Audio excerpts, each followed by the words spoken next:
Hello, and welcome back to the Chris Ott channel. I'm Chris Ott, and this is part 6 of a series that I'm doing on causation. Now, the last time I talked about the unseen causal world in philosophy. The unseen causal world is usually referred to as the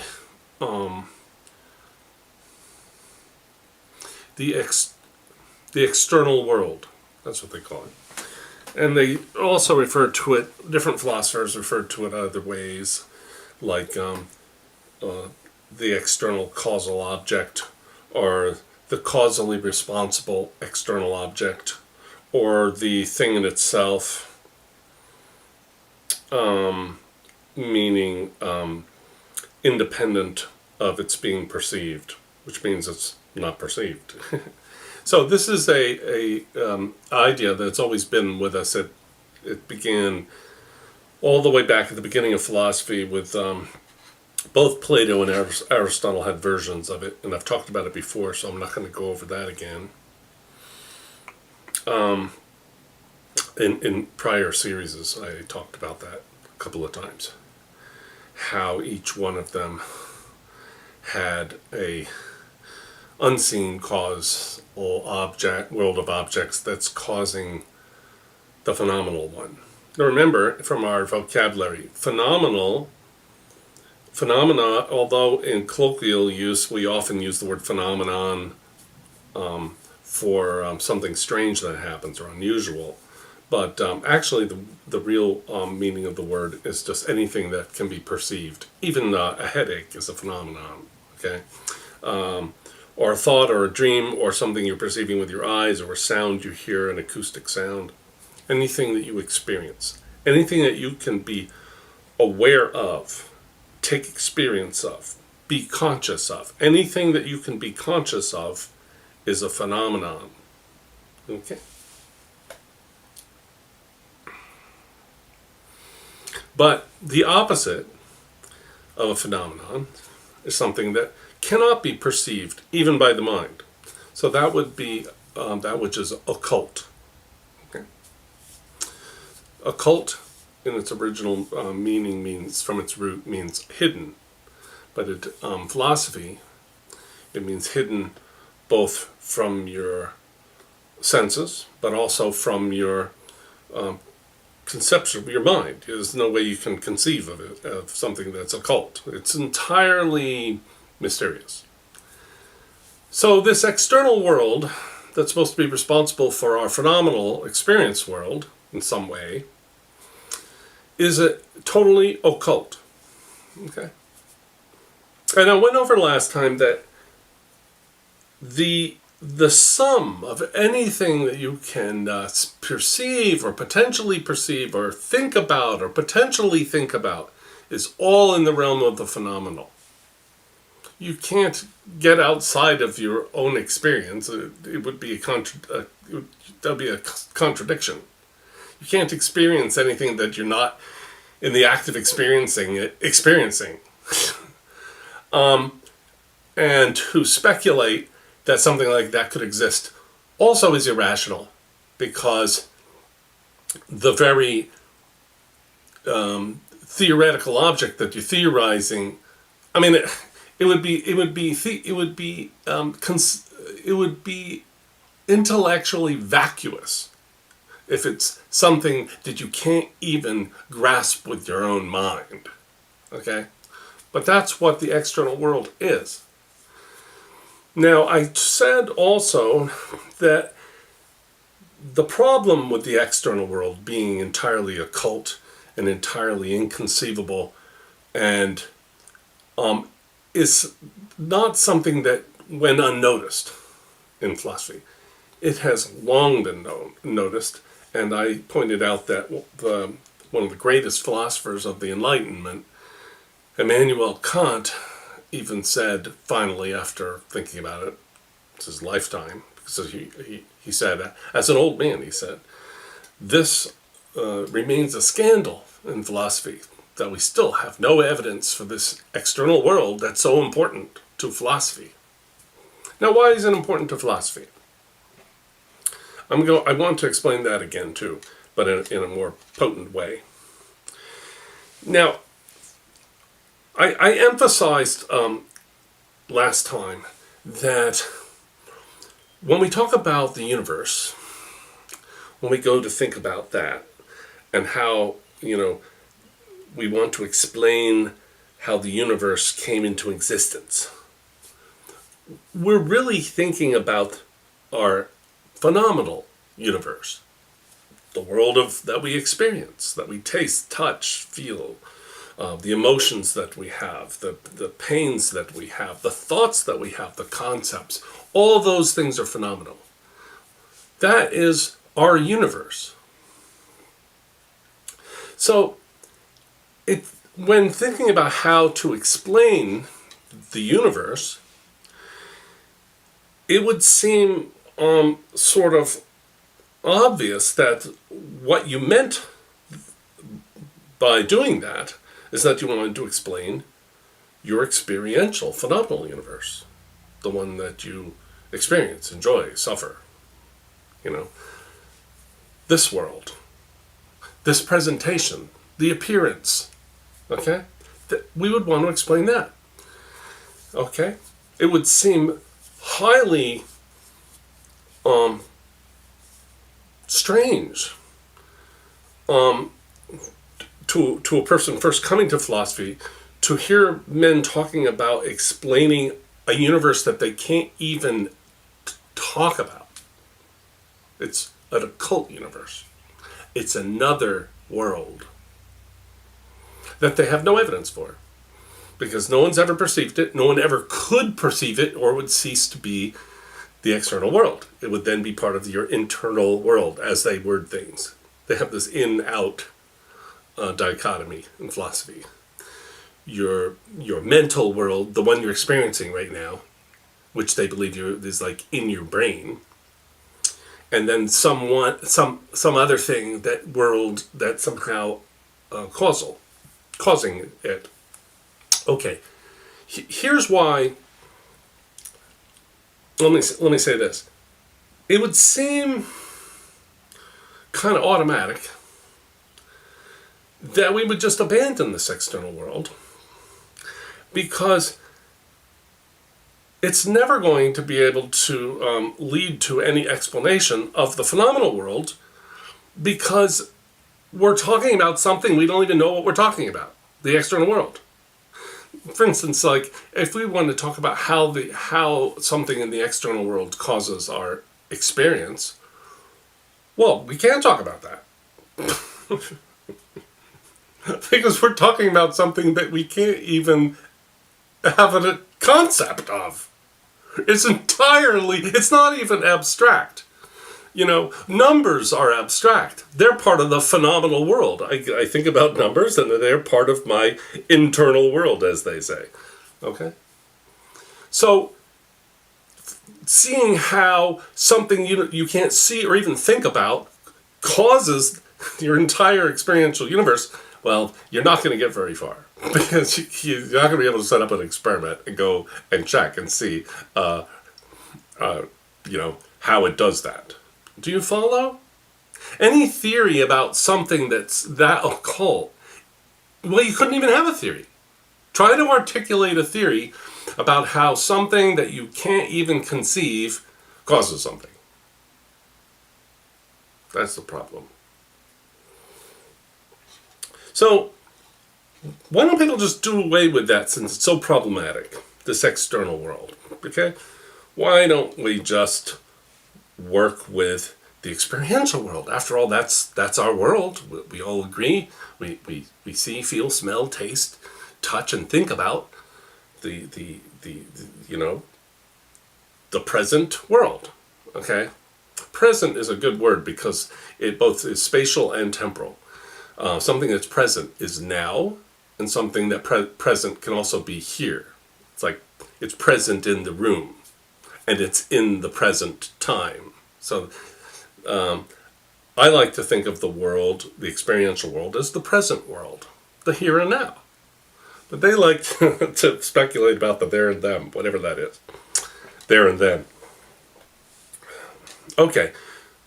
Well, the reason that it's not so easy to abandon the external world as problematic as it is that,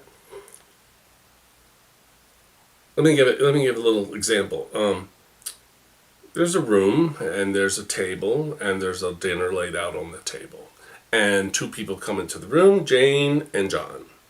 And Jane sees the things on the table, and John sees the things on the table.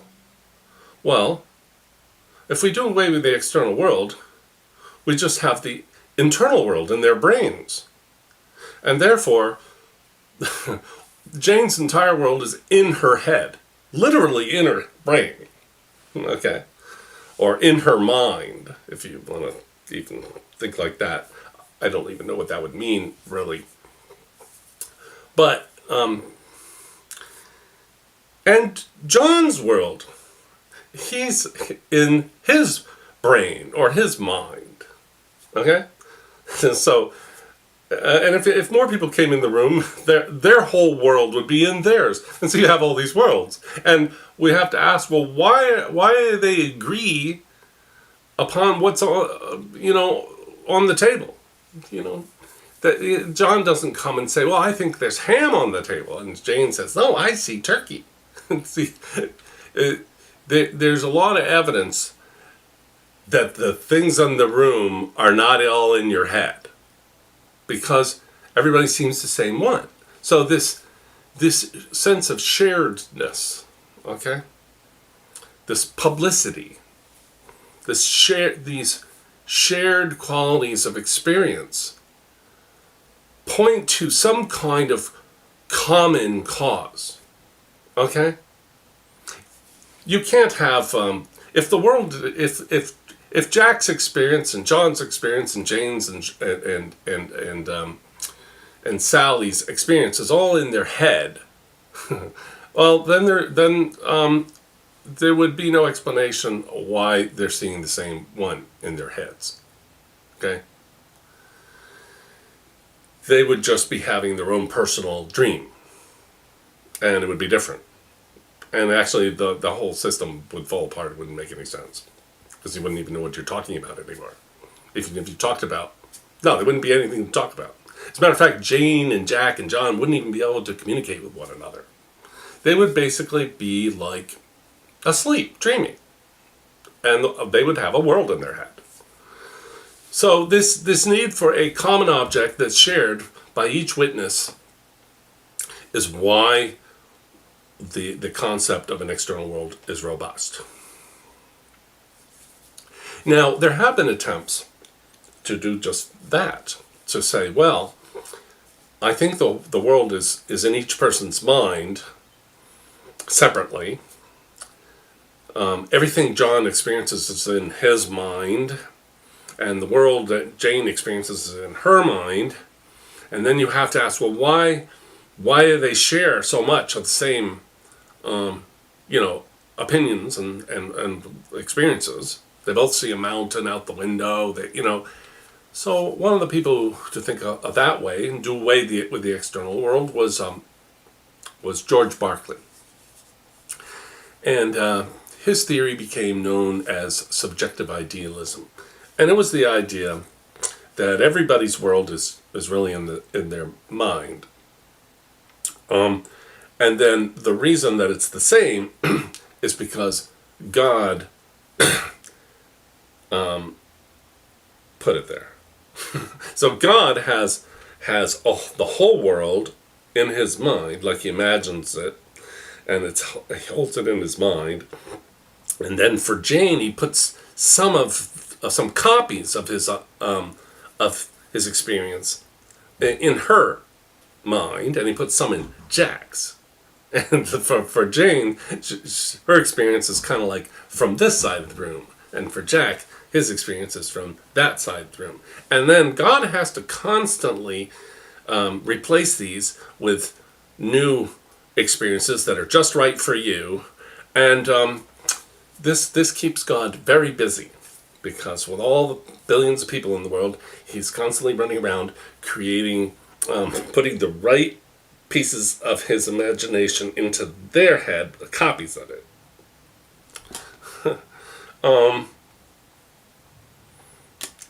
And nobody liked that idea. It also had a lot of problems because, like, it still doesn't explain how the world was formed in God's head. Even if it's imagination, like how did God come up with that? How did he have those ideas if he had never experienced anything before them? How did he get something out of nothing, even conceptually? And then how does God make these copies? We can't make copies with our minds. What kind of a mind is this? And how does he implant them in Jane and John's minds? Okay. Berkeley never said. He just left it to kind of like magical thinking. So ideas like that are called idealism. Now Kant himself, who was so disturbed about the external world, he had an idea, but he still ended up with an external world. The only thing he had that was different in his was that you couldn't make any claims about the external world, which he called the thing in itself, or the nominal. Okay, he called it. To differentiate it from the phenomenon, he called it the nominal, for his clever reasons.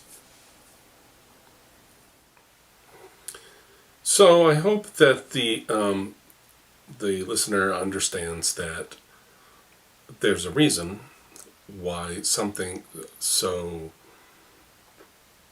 seemingly implausible as an occult second world, as the responsible causal object of our world, has been so robust, and why it has lasted for 2,500 years. Why hasn't anybody been able to come up with something better?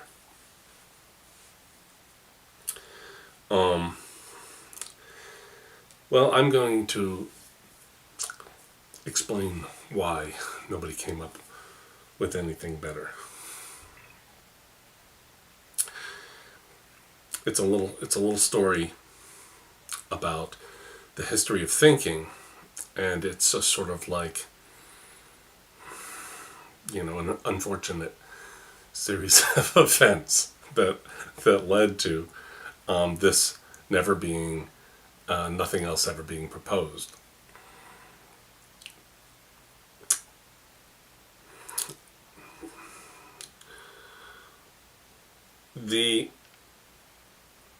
Starting with Aristotle, actually, everyone has always believed that the world was eternal, or if it was created, Aristotle believed it was irrational to have an uncaused cause, or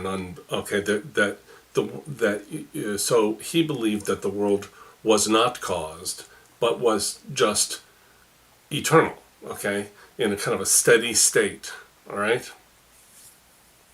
It always was here, because no plausible explanation could exist, because it would then it would be a causeless cause, which didn't make any sense to him. I'm going to get more into that later. And then when Christianity evolved out of Judaism,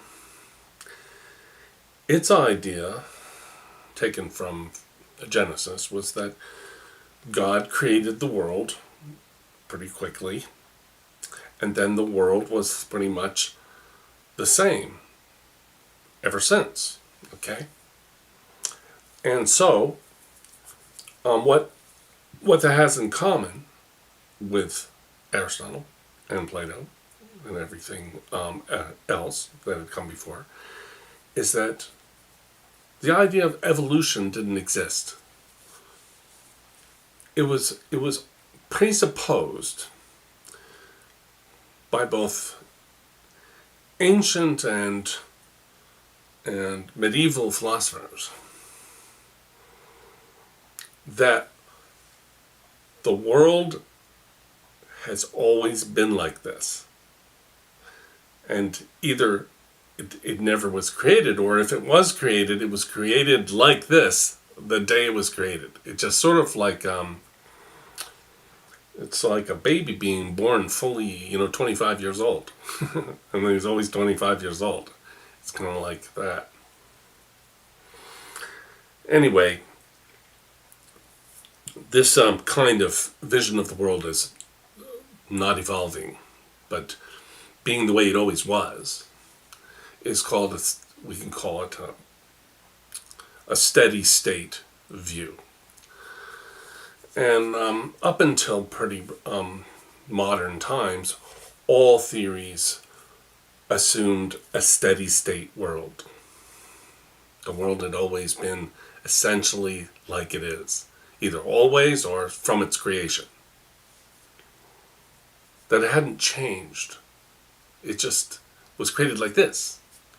Like on the sixth day, God created man, and he's done. He just has to have babies and, spread out.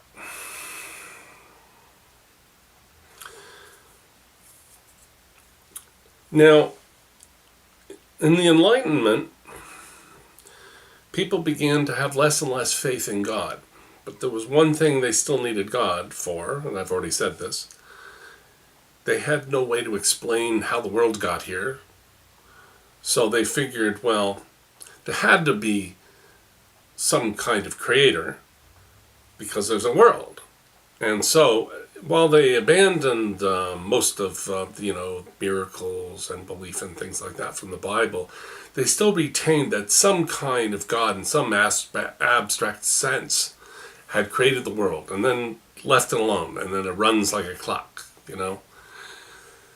with its natural laws. And so these people were called deists. And they had dropped everything about God except the creator part, because they didn't have any alternative that they could think of. And all throughout the Enlightenment, no matter who you're reading, from Descartes to Kant, over a couple hundred years, all of those philosophers assumed a steady state world. Therefore, they could not even pose the concept. It just would have been too foreign to even pose the concept that this phenomenal world evolved, from something simpler. Now, we all know that one of the first people to really present a causal theory that uses an evolution was Charles Darwin in his 1859 book, The Origin of the Species. He meant our species, by the way. How did we get here? And he posed an evolution from a simpler state, to a more complex state. And tracing back simpler and simpler and simpler, and then he tries to line that up with like the fossil record, he creates a pretty robust theory, the theory of evolution.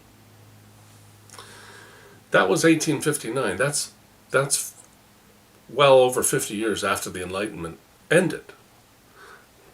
And by this time, philosophers had sort of given up on anything but this external world idea. The experiments with idealism, which were prevalent in the 1700s and even dominant in the 1800s, even in England, even at Cambridge and Oxford, forms of idealism were being thought about. But they didn't work.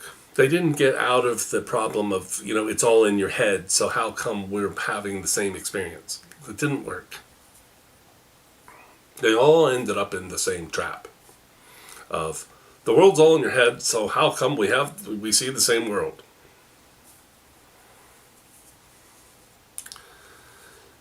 So, because of the timing, where there was a big reaction against idealism, and even considering it, around 1903.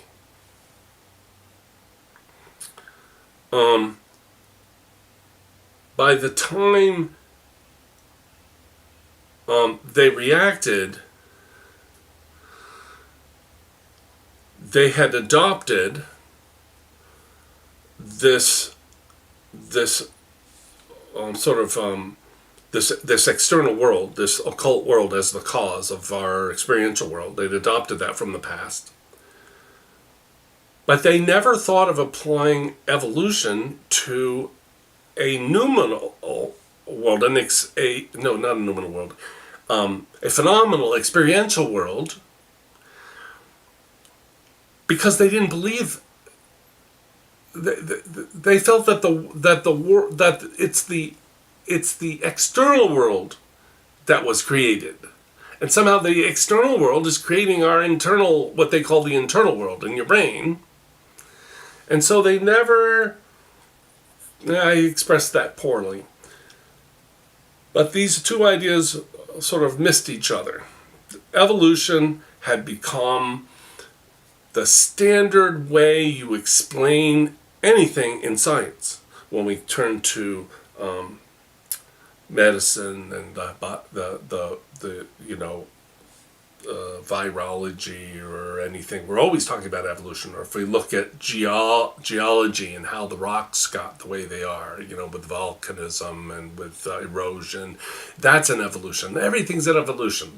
How did the trees get like this? Well, they were these simpler trees and then they evolved. Everything's explained in terms of an evolution. But that couldn't be applied to the phenomenal experiential world, because that would be kind of a form of idealism, okay? Which they had by now abandoned. So it was never even thought of as a possibility. Did you follow that? If I say, my first book in 2004 was titled An Evolution of Perception and the Cosmology of Substance. It means, how did stuff get here that we perceive? The perceiving evolved. Okay?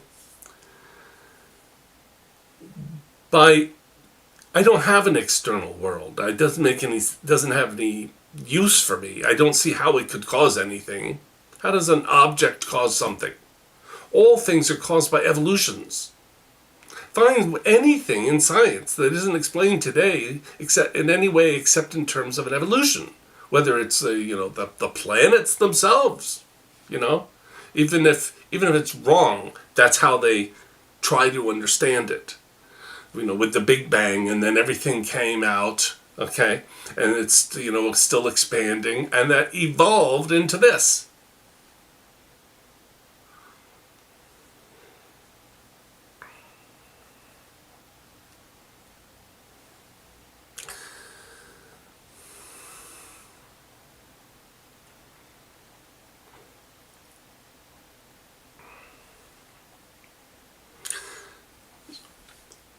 And in spite of the fact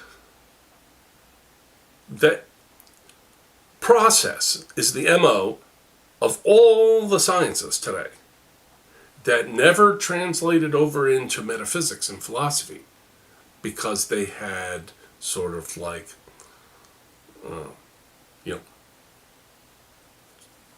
what do you call that? Circled the wagons against idealism.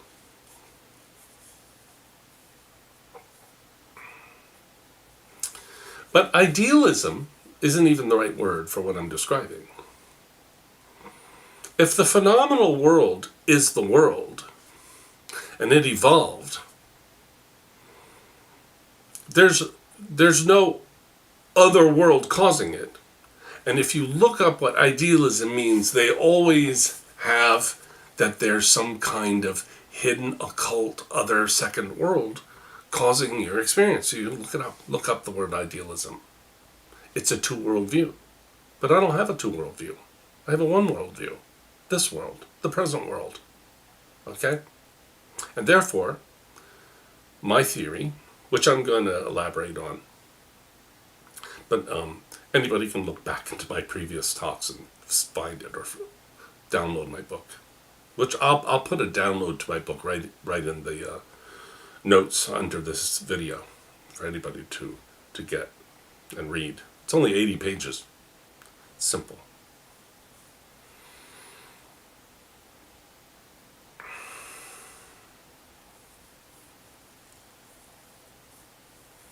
So, I have to describe how this phenomenal world, this present given world, the world of appearance, the world of my thoughts and my pain and all this, how it came into its current complex state from a simpler state. And how is it that Jane and John have the same experience, but also some private experiences that they don't share, like their pains and their sorrows and their memories. But they share their opinion that there's ham on the table and not turkey. You know, they see, feel, smell, taste pretty much the same world. So how is that? How does that happen? If you're going to have an evolution, it's got to end up like the world that we enjoy now, which includes, you know, the bulk of our experience is shared. All people share it. They come into a room, they see the same room. So you have to explain that in that evolution.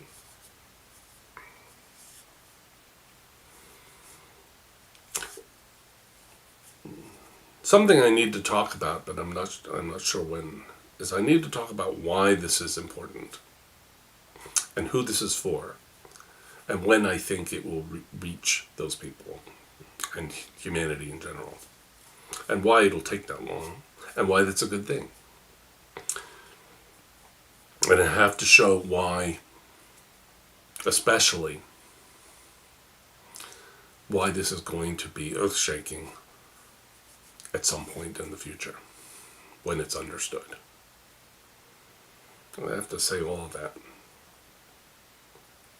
But this is all I'm going to say for today. I hope the listener has followed what I've said. And if you haven't, comment in the comments section. And if I have to, I will do a addendum and re-clarify some of what I've said. Thank you very much. We'll see you next time.